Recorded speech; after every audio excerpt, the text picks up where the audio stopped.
You're listening to Breaking the Bottle Legacy with Molly Watts, episode 30. Hi, I'm Molly. After a lifetime living under the influence of family alcohol abuse, spending more than 30 years worrying about alcohol and my own drinking, believing I had an unbreakable daily drinking habit, I changed my relationship with alcohol forever. If you want to change your drinking habits, then Breaking the Bottle Legacy is for you. My goal is to help you create a peaceful relationship with alcohol, past, present, and future. Each week, I'll focus on real science and using your own brain to change your relationship with alcohol. Nothing has gone wrong. You're not broken. You're not sick. It's not your genes. And creating peace is possible. I'm here to help you do it. Let's start now. Hello and welcome back to Breaking the Bottle Legacy with me, your host, Molly Watts. Coming to you from an absolutely glorious morning here in Oregon. Are you tired of hearing me talk about Oregon in the summertime yet? I hope not. I have a couple more months at least, I hope. And I would love for you to come experience it too. If you haven't been to the Pacific Northwest, this is the time to do it. I say it all the time. All right. Today on the podcast, I am speaking to Janet Gourand. And Janet and I are going to be talking about alcohol and aging. Janet is really an inspiration in this area because Janet drank until she was 63 years old. And then she decided to become completely sober and alcohol-free. And she has been so for 6 years. Afterwards, she started her own workshops and group called Tribe Sober, and she is doing just wonderful work with folks. But I really wanted to have her on the show to talk about how alcohol and aging don't really go together and how she has found this journey and why she is so passionate about sharing it with other folks, and especially folks who, like herself, have been drinking for decades and are older and may not believe that they can change. Hear it from me now. You are never too old. It's never too late. And I hope you enjoy my conversation with Janet Gourand. Hi, Janet. Thank you so much for joining me. I was going to say this morning, but I think it's technically this afternoon for you. So whichever time zone you're in, folks, thank you, Janet Gourand, for joining me on the podcast to talk today about alcohol and aging. Oh, it's such a pleasure, Molly, and thank you for inviting me. Are you okay with being an aging expert here on this? Is that something you're going to claim for the world? Well, I certainly can't claim to have ditched the booze when I was young. So I ditched it later in life. So I'm a very good example, actually. Yeah. So I ditched the booze at the age of 63 and I'm now 6 years sober. So you can do the maths. Well, I want to talk a little bit more about that. So for those folks that don't know about you, I've given a brief introduction in terms of Tribe Sober and the work that you're doing, but I didn't talk much about your backstory. So tell me how you got to, at 63, a point where you felt like, okay, this has gone on long enough. I need to change my habits. Yeah. Finally, I always say better late than never. Of course, better late. And there you have it, folks. One thing I always say to everybody, and I want everyone to hear, you're never too old. It's never too late. You can always make better choices. All right, go. No, it's the best thing I ever did. But yeah, we held workshops regularly. So I always share my story at the beginning of the workshop. So as I'm quite old now, the story is long, but what I do is I highlight it into 3 wake-up calls, as I call it. And I ignored the first 2. And finally, wake-up call number 3, I listened. So the first wake-up call came at the age of 25 when I woke up in hospital one morning. And I had no idea why I was in hospital, what had happened, where I was. But eventually, thanks to my flatmates explaining to me, what had transpired is I'd been sitting around with my flatmates. I shared a flat in London in my 20s. And, we worked hard, play hard, nothing hectic, but I'd been sitting drinking for hours. And then I'd announced that I was going to have a bath. So I trotted off to the bathroom, locked the door, and then got in my bath. But I was completely blackout at this stage, so I can't remember any of this. So one of my flatmates, fortunately for me, decided that she'd check on me before she went to bed. So she hammered on the door, are you okay in there? And didn't hear anything. And then she panicked, so the other flatmates were hammering at the door, still no response. So they called 999 emergency in UK. And the fire brigade came, they knocked the door down and they rushed me off to hospital. And I was lying there under the water, another 20 minutes or so, and that would have been the end of me. So that was crazy. But instead of thinking, right, that was not right, I've got to do something here, I've got to get some help, some advice, we just all turned it into a story. It was just, right. Oh, did you hear about Janet in her bath? What an idiot. And everyone was laughing, and it became a bit of a legend. And I just didn't make any changes, and I carried on. I mean, that wasn't my my regular evening, and by any means, but I was drinking pretty much daily, but certainly not, going over the top or passing out or anything. So that was my 20s. When I was 30, I got married to someone else who loved to drink. There's a surprise. So we had, both had good corporate jobs, working hard, playing hard, always, a bottle of wine with dinner, maybe a shot of Jack Daniels when we got home. More at the weekends. We'd have dinner parties that went on till 3 o'clock in the morning. But, we just thought we were having fun and doing what everybody else did. And sure enough, all of our friends drank like us. Right. It was very normalized. So, that was really my 30s. I did have my son when I was early 30s, but I managed to stop drinking for 9 months. But it was hard, and I couldn't wait to celebrate the baby's birth. And there I was off again. I never thought about giving up permanently. It never occurred to me. So I got divorced in my 40s and remarried. And that's when trouble started because I married a Frenchman. And the French tend to have different attitude towards alcohol. I mean, we're kind of renowned for binge drinking in the UK, and, we go out almost with that intention, to have a bit too much, whereas that doesn't really happen in France. And he was one of these annoying people that can very much moderate. He has a glass of wine and then he goes away and does something else, and I'm like, there's still wine in the bottle, why aren't we finishing this? So it became apparent that I was drinking more than, he found acceptable. He kind of nagged me for a while, but I'm a bit of a rebel. So I just got more stubborn and said, well, this is who I am. When I work hard, but when I let my hair down, I like to drink. And, that's what I've always done. But there were a couple of, blackouts, and then he got more and more annoyed, and the ultimatum started coming. So I decided that because I wanted to stay with him, I would try and moderate. I mean, I couldn't possibly give up alcohol. Good grief. What would life be like without wine? I was thinking, I just could not imagine it. So I thought, right, I'm a strong person. I always, get what I want, I achieve what I need to. So I can do this, I can control it. So I looked up the low risk limits, and I was horrified to see there were just a bottle and a half of wine a week. Mm-hmm. And that was my normal evening consumption. So I thought, wow, big changes needed here.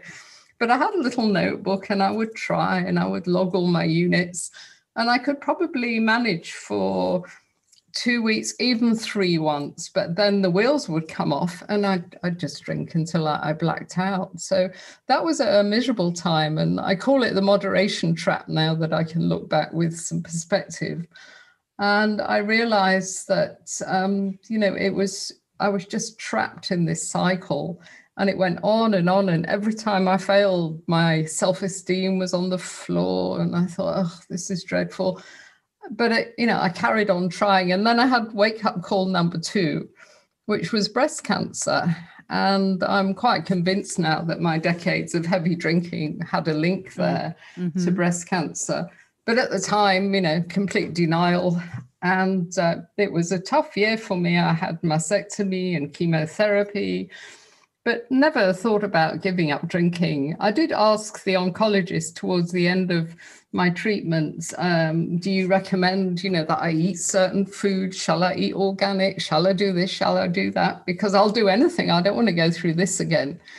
Shall I give up alcohol? I remember asking him, and he said, no. He said, you go off and enjoy your life. You've got through this, and now you must enjoy and treasure the time that you've got. Interesting. So I did. I carried on, enjoyed myself. And then finally, in my 60s, I was 63, I had the final wake-up call. I was away, staying in a beautiful house with about 10 other people just for a weekend, and they were mostly heavy drinkers. And it was the kind of weekend where you have bubbly at breakfast and carry on, really. So Saturday, we went through Saturday, Sunday morning, we were all having breakfast outside. And I said in this, I felt dreadful, had a dreadful hangover, but of course wouldn't admit it. And then I said to the guys, why don't we walk to such and such a village and have a look at this house that I've heard about, because maybe we can rent that one next time. And they all looked at me and they said, Janet, we did that yesterday and you were with us and you were walking okay, you were talking okay. And that just scared me to death, because I thought, wow, I knew I was damaging my body, but I didn't realize I was damaging my brain as well. I'd lost an entire day, more or less, had no memory. So that was it, really. So I woke up the next day and I said to my long-suffering husband, I said, that's it, I'm done with alcohol. I can't do this anymore. And he said, okay, he didn't say, oh, I've heard that before, because he hadn't. I'd always said, I'm going to cut down. I'm going to cut down. So obviously then I had to find how to do it. So I trotted off to AA and I didn't like that. So eventually I found a workshop in London, just a one-day workshop. And that worked for me, not so much the workshop, but because the people I met there, I felt like I'd found my people. There were women with good jobs, nice families, drinking a bottle of wine a night, and they knew it wasn't sustainable as they got older. So I kept in touch with these people and got sober, came back to South Africa and thought, well, I've got 25 years experience in training and development, so why don't I set up my own workshop? Yeah. And that's how Tribe Sober was born 5 years ago. That is just an epic story. I can't believe that story about your 20s. That's really scary. Yeah, that's amazing. I really appreciate you sharing that. And I want everyone to hear all of this, because it's important. And it's really important to have the conversation. And Janet, you and I've talked offline and a few times about this whole idea of, that I am not totally 100% sober. I don't know that moderation is and I talk about being an alcohol minimalist. And you mentioned the low risk guidelines, and they're different in every country. Here in the US, for women. And what's interesting about it is that they specify in these low risk drinking limits here in the US, 65 and under. Okay. So let's think about that. It's age specific as well. So it means that, and the reason they do that is because as you get older, the way that you metabolize alcohol changes. But before we get to that, what I want to talk about, though, I want to say about the low risk limits is you and I both agree that if people cannot stick to low risk limits, if they find that challenging, if they cannot do it, then alcohol-free abstinence, sobriety is definitely the best choice. Yeah, and don't waste a decade like I did. or a couple. Just come to terms with it after maybe a year, but if you just can't do it, then and what I wish I'd known then, which I know now, obviously, is it's so much easier for some of us just to ditch the stuff, get it out of your life. And then you do have to then reconfigure your life and do other stuff that you didn't used to do when you were drinking. Right. And, create a life you don't want to escape from, we always say. Right. Yeah. And I think that's the key differentiator. I think that that's the big difference for me. The reason that I feel that I am able to stick to those low risk limits is because I have shifted how I use alcohol. I no longer reach for alcohol as a coping strategy to try to change how I'm feeling. I'm very, very cognizant of that. And for decades, even if I wasn't drinking a full bottle of wine or a bottle of wine, I mean, I was drinking plenty, folks. I was drinking well beyond the low risk limits and what would be defined as heavy alcohol use here in the US. It's where it gets tricky for me, or where I think people for why I have always it's different, is I never drank to get to be to blackout stage. I was never a binge drinker, really. I was a long-standing habit drinker, and I drank far beyond the limits on a daily basis. And so it's different for those of you that are binging alcohol. I recognize that there is a different use there, and you really have to become cognizant of that. And I do think that is, for many people that are binge drinking, that potentially sobriety or alcohol-free living abstinence is potentially an easier and just more fulfilling choice, 100%. Yeah, because it's so easy for us people that once we've crossed a line, really, there's no going back, because maybe we can moderate, as you heard me saying, for 2-3 weeks, but it's not sustainable. It creeps up and it creeps up, and we end up back to square one. Yeah. I say it on the podcast, the safest level of drinking is 0, folks. It's 0. And I say I'm an alcohol minimalist because I don't want anybody to get the idea that moderation is a permission slip for binging, because that's not the case. You can't be abstinent 5 days a week and drink 7 drinks in one evening and call yourself a moderate drinker. That's not the way it works, So it's interesting. All right. So let's talk about aging, because like I said, you have an unusual story. There's not a lot of people who, later in life believe that they can take hold and change one of these really decades-long habits. And quite honestly, I mean, I'm in my 50s, so that wasn't, it still, for me, it was an ingrained 30+ year habit. Took a lot of time for me to change. I wasn't because I took it slower than you did. I didn't have a wake-up moment per se. I didn't have one of those hit me over the head kind of, and I didn't have any, like I said, no blackouts. But bottom line is, you did change this habit, and you did conquer it. And you did it because also you mentioned the breast cancer scare. We know that as we age, things start to shift in our bodies. I mean, it's just a fact of of life, right?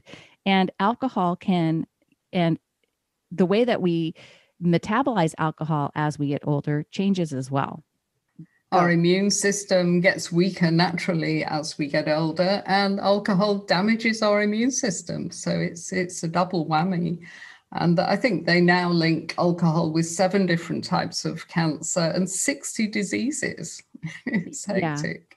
Yeah. And I think that the statistic here in the US is that by the age of 65, 80% of all adults, and I don't know how this is on an international basis, but I got to believe that it's probably pretty consistent across the globe. In the US, I believe it's 80% of all people 65 and older have at least one chronic disease state. And it's a pretty high percentage that have at least 2 as well. And so, and the number 1 chronic disease state for people 65 and older is hypertension, high blood pressure. And if you don't know this, folks, alcohol raises your blood pressure almost immediately upon drinking it. So there are science-based, very much applicable for people as they age, reasons to shift your drinking habits, period. I was going to say, Molly, I just think it's one of the best things that we can do for ourselves as we get older. I mean, I wish that I'd done it younger, but I think, as we get into our 40s, because most people in our community, they all have similar stories. And mine was also like this, apart from my bath escapade. Basically, I used alcohol to socialize in my 20s, my 30s, but then by 40s and 50s, it was more self-medicating and, using it to manage my stress, using it to relax. So I think when you get to that stage, it makes a lot of sense to try and make a change, because the health benefits are huge. And it means that the second part of your life will look very different for many people. I think if I'd kept drinking at the rate I was drinking for the last 6 years, I'm not sure I'd be standing here talking to you now, because there are many risks as we get older.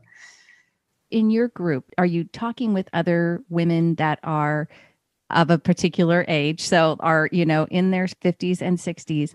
What stories do you hear from them in terms of what do you think makes it the most challenging for people that are older to make these changes? Is it mindset? Is it all like they think this is who they are and they can't change that?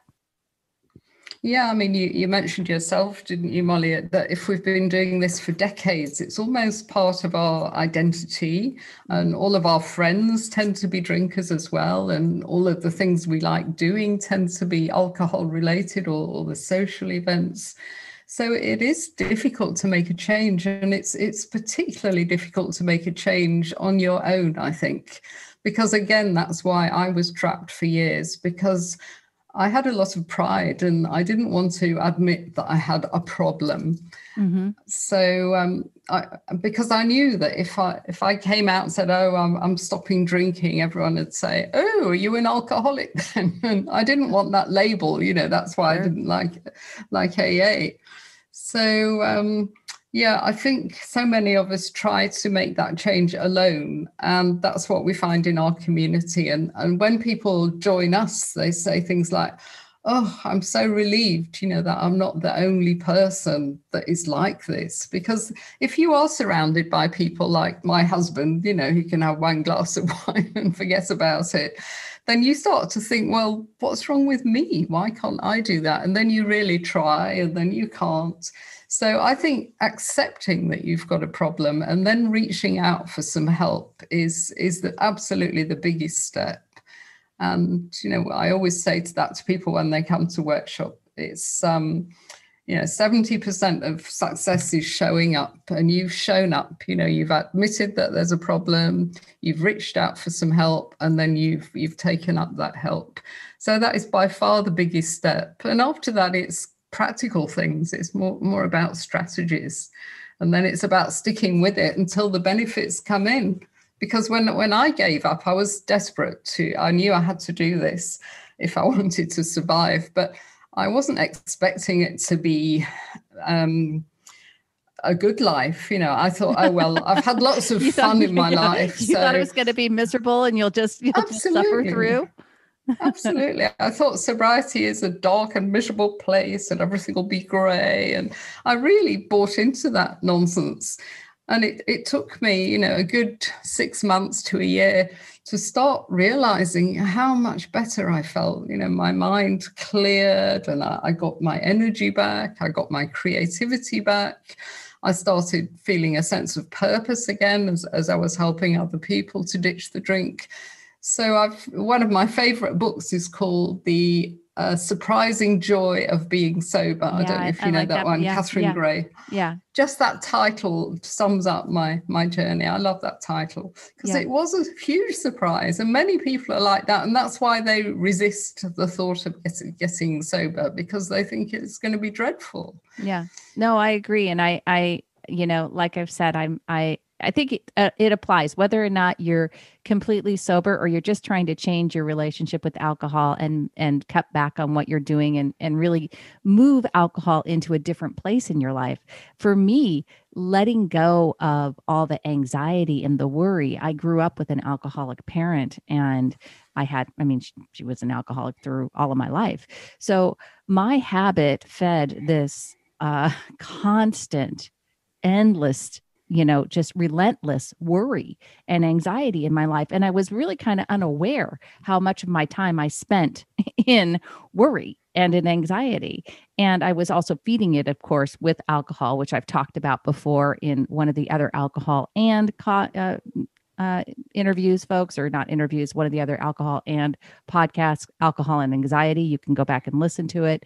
But the whole idea of being able to be free from that worry for me was the biggest change, and I definitely, I didn't realize, I didn't realize how much that was going to be available to me. I like you, I really told myself that not having my nightly drinks was going to be absolutely miserable. I just really convinced myself, not only was it going to be miserable, but it was going to be really, really hard, really going to be really, really hard to do. And while it took some time, it took time. It isn't nearly, once you get there, it's not nearly as hard as I convinced myself for decades that it would be. Yeah, I mean, it's the limiting beliefs, isn't it, that trap us. And that's why your Annie Grace is so wonderful. I'm a great fan of hers. Yeah. Because we have this voice in our head. I mean, I had it for 20 years, I think, and it says, you've got to do something about your drinking. You're drinking too much. And then we have all these other voices that spring up from our subconscious that say, but how will I have fun? I'm going to lose all my friends. How will I relax?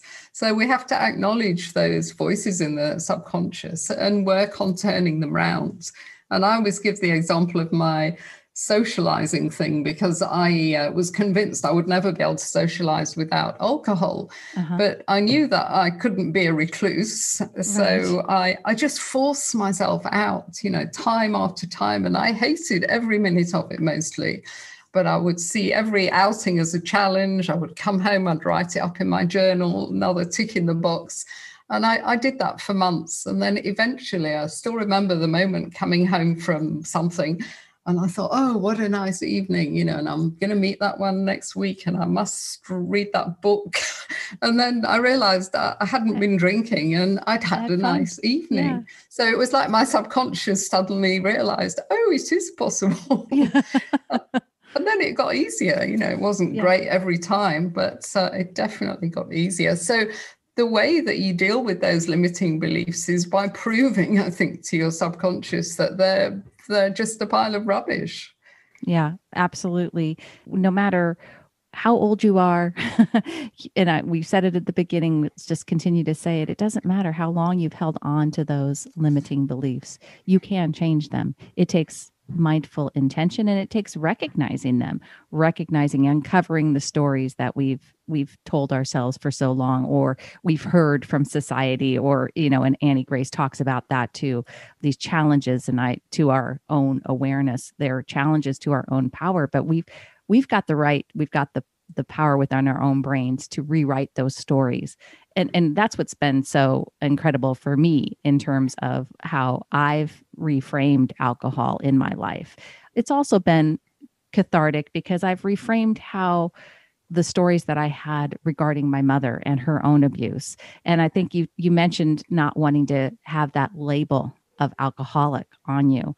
And that to me is one of the problems that we have in terms of addressing people with alcohol use disorder. We don't use the terminology alcoholic around. We're not, that's not politically correct anymore. But regardless, no matter what we call it, when we don't allow people to not be broken, to not be sick, to not be diseased, to not have strength because they are drinking more than they want to, we have to be able to say, okay, this is just something that in my opinion, this is something that's been going on.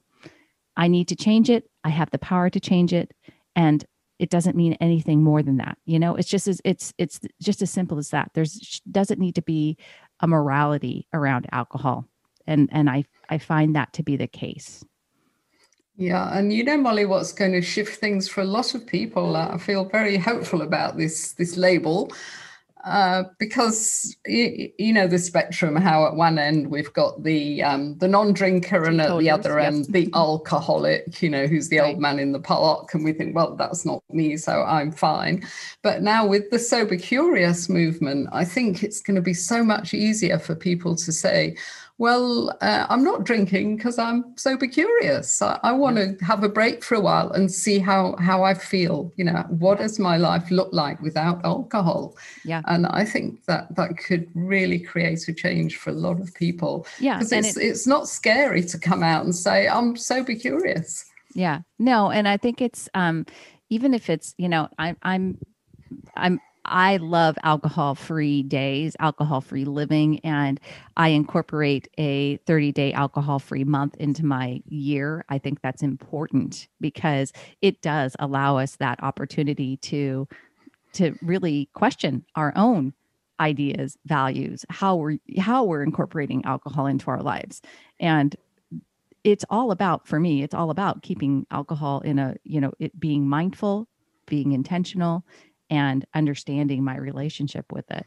So regardless, and again, folks, whether you choose to be completely alcohol-free, completely sober, or like I said, an alcohol minimalist, that's the way you need to, the best ways that you can incorporate or have a peaceful relationship with alcohol, at least in my opinion. Okay. So Janet, before we go, I just want to touch base on one study that I read that I think it's always the same. There's a lot of mixed news about alcohol. We get different impressions, right? We hear, oh, red wine's good for our heart.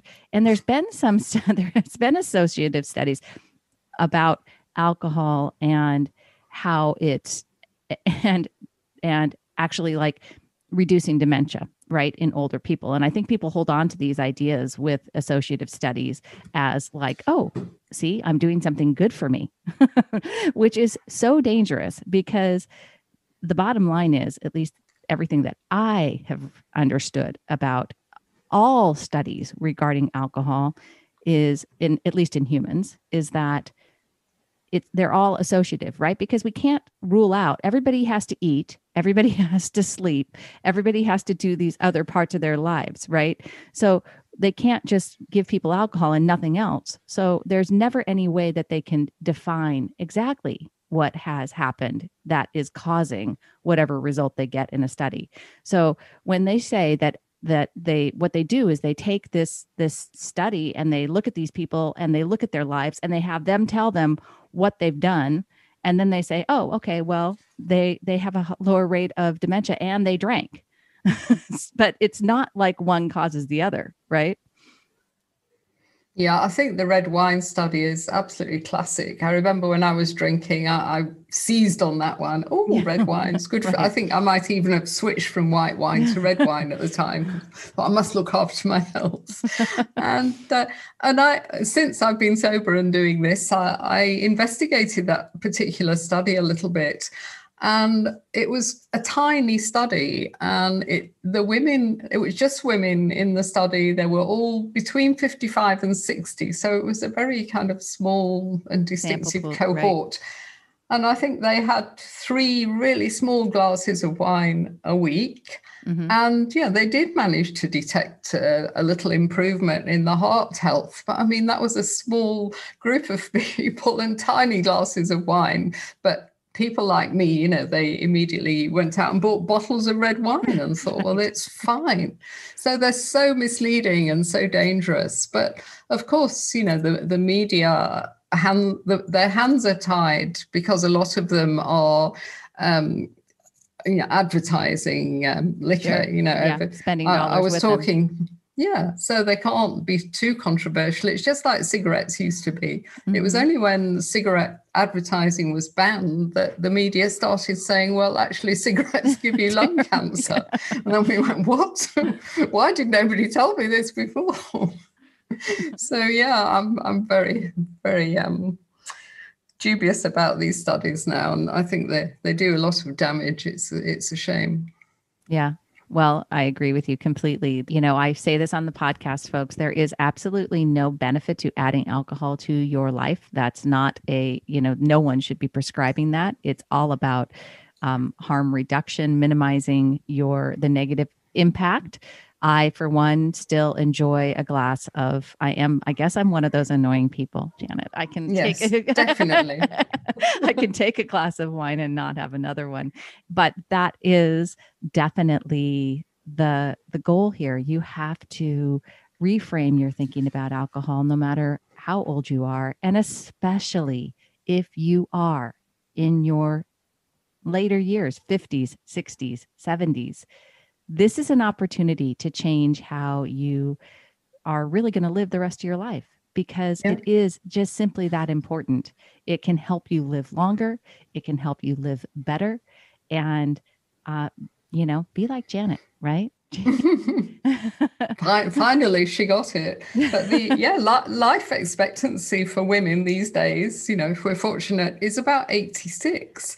Well, I don't want to, be in my 80s and feel absolutely dreadful because I've got so many ailments. I think we need to live longer but healthier, right until the end, and then just have a short, sharp illness and that's it.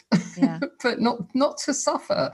Because I think we're laying the groundwork for suffering if we drink excessively every day. It's just obvious. Yeah, it is. And it's possible, folks. So, well, Janet, I appreciate you taking the time to speak with me today, to be on this show. I appreciate all the work you're doing for women and men around the world, and helping people to find a tribe and to join. And all of the links will be in the show notes, folks, on how to reach Janet. But Janet, give a shout. Tell me right now how people can connect with you best.